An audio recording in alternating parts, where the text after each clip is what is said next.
قال الذين استكبروا إنا بالذي آمنتم به كافرون قال الملأ الذين استكبروا من قومه للذين استضعفوا لمن آمن منهم. د هغه خلکو چې کوم تکبر کولو د هغه سردارانو د قوم سردارانو هغه خلکو ته چې کوم کمزوري ګڼل شو په هغه کې د ایمان ولاو ته دا ویلو تاسو په دغه خبرې یقین ساتئ چې حضرت صالح علیه السلام د الله رسول ده. قالوا انا بما ارسل به مؤمنون. دغه ته دا ویلو چې بالکل حضرت صالح علیه السلام چې موږ کوم پیغام راوړل دا موږ هغه باندې ایمان راوړو. قال الذين استكبروا انا بالذي امنتم به كافرون. هغه خلکو چې کوم متکبرین او هغه ویلو چې بشک مخو چې په کومي خبرې تاسو ایمان راوړې هغه نه مو انکار کوو. فعقروا الناقه وعتوا عن امر ربهم وقالوا يا صالح ائتنا بما تعدنا ان كنت من المرسلين.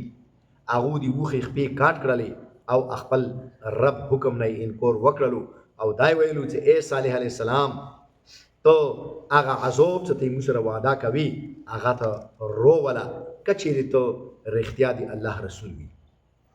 فاخذتهم الرجفه فاصبحوا في دارهم جاثمين. بیا هغه زلزلې ونیولو او هغه شولو په خپل کورونو کې په څټ پراته. فتولى عنهم وقال يا قوم لقد ابلغتكم رساله ربي ونصحت لكم ولكن لا تحبون الناصحين. بیا حضرت صالح علیه السلام اغونا وڅټ لوړلو او ویلو چې او د موقامه بشک مو تاسو ته د خپل رب پیغام در ورسولو او تاسو ته نصيحت وکړو خو تاسو نصيحت کوونکي نه خوښوي. قال الملأ الذين استكبروا من قومه للذين استضعفوا لمن آمن منهم أتعلمون أن صالحا مرسل من ربه قالوا إنا بما أرسل به مؤمنون.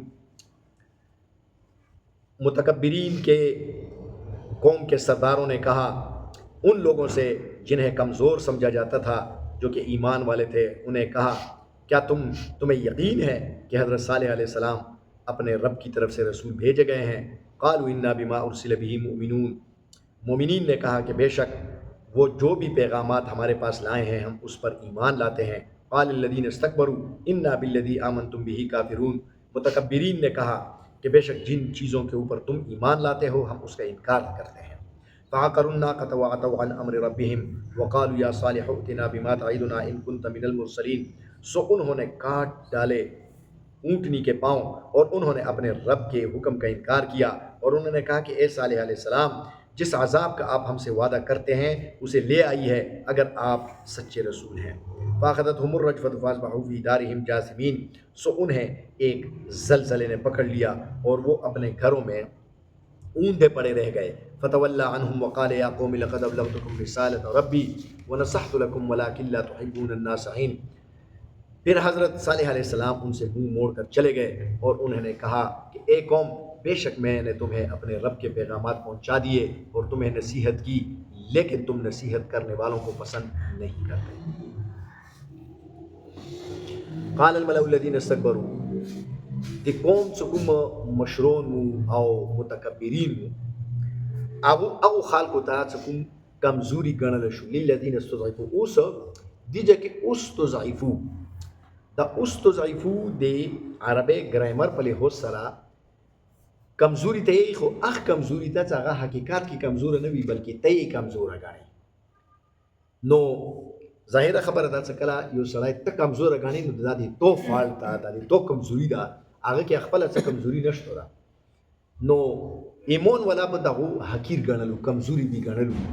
نو دغه متکبرینو هغه ایمان ولا ته دا ویلو چې دا صالح علیه السلام کومي خبرې کوي یا چې زه الله رسول یم تاسو په دې خبرې یقین کوئ دا اختیار ده د اختیار یې. نو هغه ورته دا ویلو چې انا بما ارسل به مؤمنون.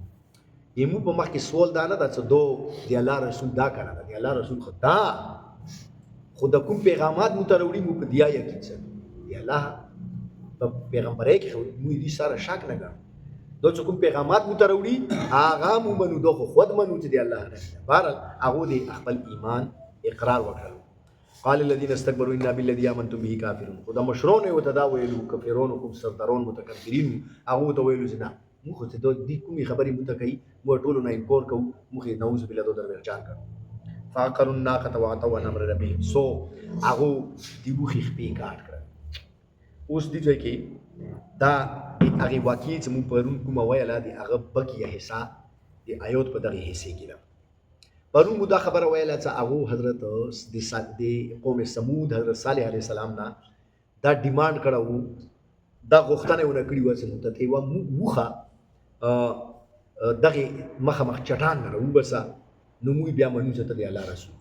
حضرت صالح علیه السلام الله ته دعا وکړله، وخه راووتله چټان سره ووتله. صالح علیه السلام ورته پرون سبق کې موږ دا ویلو چې ورته دا ویلو چې یاره دا وخه د هذه ناقة الله لکم آیة فذروها تاکل فی ارض الله ولا تمسوها بسوء فیاخذکم عذاب الیم. چې دا وخه خو تاسو الله ډېر کا خو ګوره چې ګوتې ویر نه رہی تکلیف ورته ونه رسوي، کني وي ډېر سخته څه به درته ملوي. بس دا ریډ لاین ده، ګوره دې ته څه ونه یې. چنانچه حضرت صالح علیه السلام ورته هغه مقررې کړلې، وریځه یې ورته مقرره کړې، یوه وریځه د اوبو څکلې د وښي وه او بلې وریځې چې کوم دا د قوم وه د هغو وضو وه. نو بهرحال دا هغې څه کولو نو دا قوم تانګ شول، یاره دا چیشه شو او دا وښي به داره اوبه څکلې چې چینه به بلکل وچه کړله. نو په دې قوم کې یوه ښځه وه عنیزه نامه یې وه، هغه ډېره حسین و جمیل وه او دې لوڼې وې، لوڼې هغه نه ښایسته دی. نو د دغې ښځې وزې وې په مخ، نو دا ډېره تانګه وه، د وزې ته به چې اوبه کولې اوبه به ورته ملوېدې نه، یوه ورځ به مطلب صبر به کولو. نو دغې ښځې اعلان دا وکړلو چې یاره څوک داسې سړی وي چې د وښه مړه کړي که نه، نو دایمو چې کومې لوڼې دي چې کومه لور یې مو کوي زه لور هغې ته ورکوم. نو په قوم کې یو سړی و، بلکې دوه کسونه یوه نامه مصدع وه، بل نامه وه قزار. د قزار چې کوم دا که نه دا داسې یو ډګر باندې سړی و، دو قبضه مافیا و، د خلکو په مول او دولت باندې په پټیو په میلو په سمندونو کې قبضې کولې، داسې قبضهګیر غني و، لکه موږ تاسو نن سبا قبضه مافیا په شهرونو کې وي. نو دا نمونه دا یو قبضه مافیا و. دې چې کله د هغې ښځې دا افر واورېدلو نو دې ته زړه کې للچ وراغلو، یو خو چې کوم دا ښځه ډېره حسین و جمیل وه، لوڼې هغه نه ښایسته وې. نو دې زړه کې دا سوچ راوستو چې که ته دا کور ورته وکړې نو بیا به داسې وشي چې دغه ښځې نه به لوره وکړي او د دې کومې وزې موزې دي دا به ونه لوسته کړي. چنانچه دا کور وکړه. نو دا ښځې ته ویرغللو او ورسره هغه یې وکړلو، سودا یې ورسره وکړله چې دا کور ورته څه کوم. چنانچه د قزار چې کوم دا که نه ځان سره یې د بل ملګری د مصدع دا یا ځان سره ملګری کړلو او یوه ځای کې ورته کېناستلو. چنانچه علماء کرام دې ځای کې دا خبره لیکلې ده څه دنیا کې اکثر وارې دغه ښځو ایلوسه ډېر غټ غټ جرمونه کېږي. دا اوس ګوره د حضرت صالح علیه السلام له وښه دا د یوې ښځې ایلوسه دا کور وشول. او حضرت علي رضی الله تعالی عنه چې کله شهید کړلی شو نو هغه د یوې ښځې ایلوسه یوه حسین و جمیل خارجیه ښځه وه، خوارج سره یې دغه تعلق و. هغې دا اعلان کړی و چې حضرت علي رضی الله نعوذ بالله چې مړ کي هغې سره به زه واده کوم. نو د عبدالرحمن ابن ملجم دی بیا دا کور وکړل، للچ کې روغلل او حضرت علي رضی الله عنه شهید کړل. چنانچه یوه روایت کې راځي پیغمبر علیه السلام فرمایي مفهوم دا شاید حضرت علي رضی الله عنه ته وفرمایلو چې دنیا کې دوه کسان انتهایی بدبخت دي، دوه قاتلین، دوه داسې قتلون چې هغوی قتل کړی ده هغه ډېر بدبخت دي. یو هغه قاتل ته چې حضرت صالح علیه السلام وښه یې مړه کړې او یو به هغه قاتل وي چې تو به مړ کوي او د تو مخ به چې کوم ده هغه په وینو باندې رنګین کوي. چنانچه عبدالرحمن ابن ملجم حضرت علي رضی الله عنه باندې په سار باندې د تورې ګزار کړه، اوس به یې لمانځه ته روان دو. نو هغه وینې چې کوم ده که نه په مخ په ګیرې مبارک یې راغللې او مخ یې سود په وینو لړلی و. بیا هغه ونیولی شو، بیا هغه ډېر بې دردۍ سره عبدالرحمن ابن ملجم یا جهنم ته وررسید کړلو. خو بهرحال بیا دا چې کوم ده د قزار او د مصدع دا یو ځای کې پټ ورته کېناستل وښي ده. نو دغه وښه چې کوم ده که نه چې په کومې لارې به راتله نو د هغو ته پټ کېناستلو څنګه چې نږدې راغلله. نو دغه مصدع چې کوم ده که نه دي په دې سره غشه ورسره و، نو دي په غشي ګزرونه به وکړو ته ویې کړلو او د بل ورمنډه کړه، دي تیرا توره راخیستې وه، دي د خپې ونه کاټ کړی. چې خپې ونه کاټ کړې دغه غریبه وغورځېدله، بس بیا مړه شوه. چې کله مړه شوله نو دې خو الله رب العزت ورته دا وارننګ ورکړی و چې دې ته به ګوتې نه ویرلی. چنانچه صالح علیه السلام خبر شول، داسې کور وشو صالح علیه السلام ورته وفرمایلي چې او قومه بس اوس یې تاسو خیر نشته. نو هغه دغه خبره مذاق کې واغوستله، خو دې دې څخه خیر به نشته، اوس به څه کېږي؟ هغه ورته ویلو چې بس کېږي به داسې په تاسو به عذاب راځي. کله به راځي؟ نو دې ورته ویلو چې 3 ورځو کې به تاسو باندې عذاب راځي، بس تاسو سره صرف 3 ورځې دي. چونکې سرکشه قوم نو د هغو د ورته څخه ناخ کبي څه وي. نو حضرت صالح علیه السلام ورته وفرمایلو چې ناخ کبي دا وي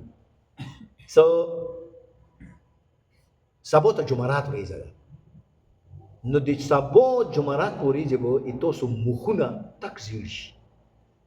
څه بیا به جمعې ورځ شي، نو جمعې په ورځ به د تاسو مخونو رنګ تک سور شي، او بیا ورپسې هفته ده، د هفتې په ورځ به د تاسو مخونو رنګ تک تور شي، او د اتوار په ورځ به بیا تاسو باندې د الله عذاب راځي. چنانچه هغو دا خبره مذاق کې واخیستله. بهرحال داسې وشول چې جمعرات ورځ شوه، مخونه یې سره شول او داسې. نو دې بجای دي چې د هغو دینه سبق اخیسته وه، نو خپل منځو کې میټینګ وکړلو چې یاره د صالح علیه السلام مړ کوو، کچېرې مو باندې عذاب راتلونکی وي چې دا خو ځان نه مخکې کړو، او که بیا عذاب راتلونکی نه و چې بیا دې درویغجن دغه وطن له یاد کړو. قرآن مجید کې الله رب العزت نو سمې سپارې کې هغه ولا واقعه بیان کړې ده. وکانه فی المدینه 9 رهط یفسدون فی الارض ولا یصلح.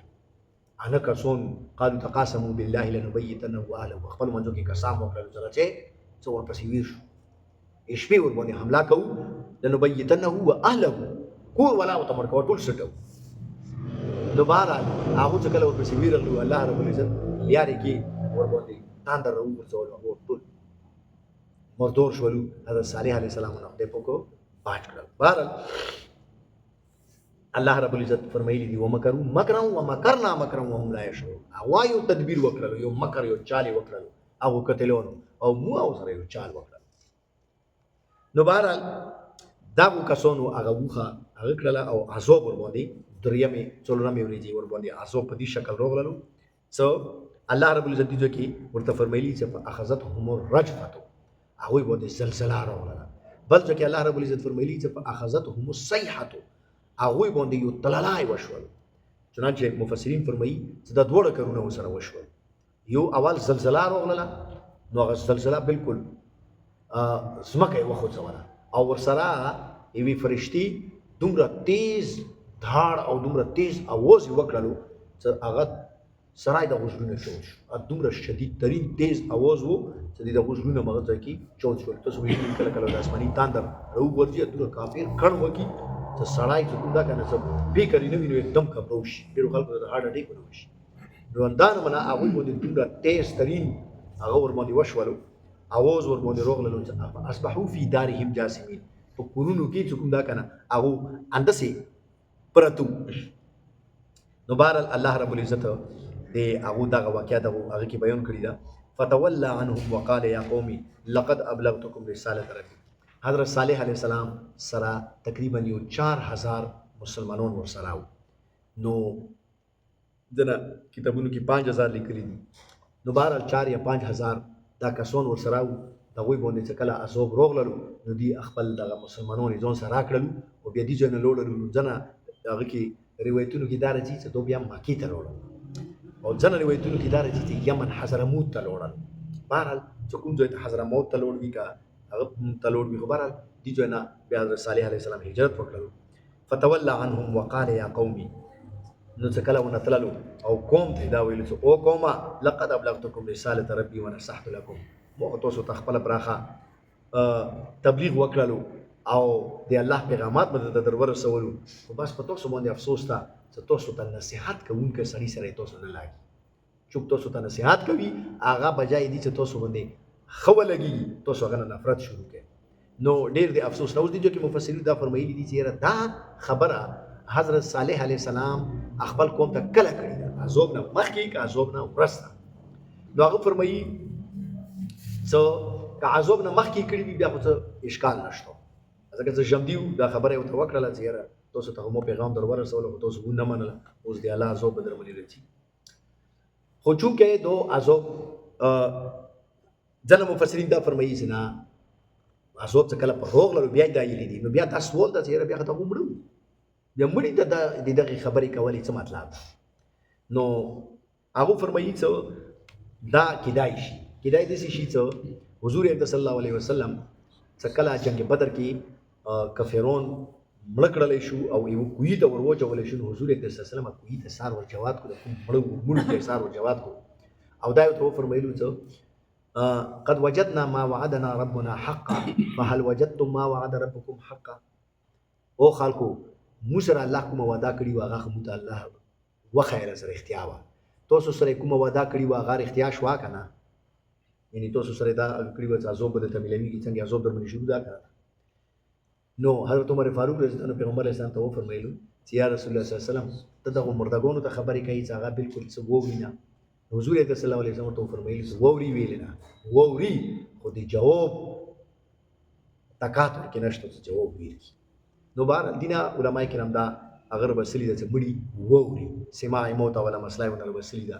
ځینې علما کرام فرمایي چې نه مړي نه واوري، دا یو اختلافي مسله ده، خو بهرحال څه کوم دا یی چې یاره مړي نه واوري، نو هغه دا یی چې یاره حضرت صالح علیه السلام دا خبره اصلا کې ژمدایو لپاره وکړه، څه کني ژمدیونه نصیحت حاصل کی او اوریدل موږ پښتو کې یو متل کوو چې لوري یا توتا ننګوري ووري ته.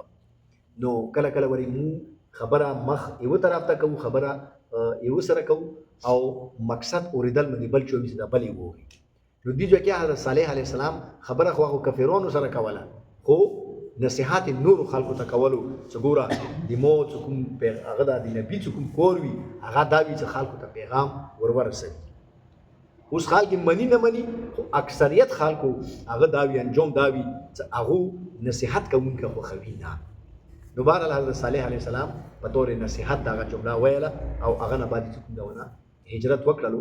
بیا چې کله لوړل حضور اکرم صلی الله علیه وسلم پرون دا خبره کړې وه چې غزوه تبوک په سفر کې حضور اکرم صلی الله علیه وسلم هغه ته راغلی و د مدائن صالح ته کوم ځای کې د قوم سمود کندرات دي.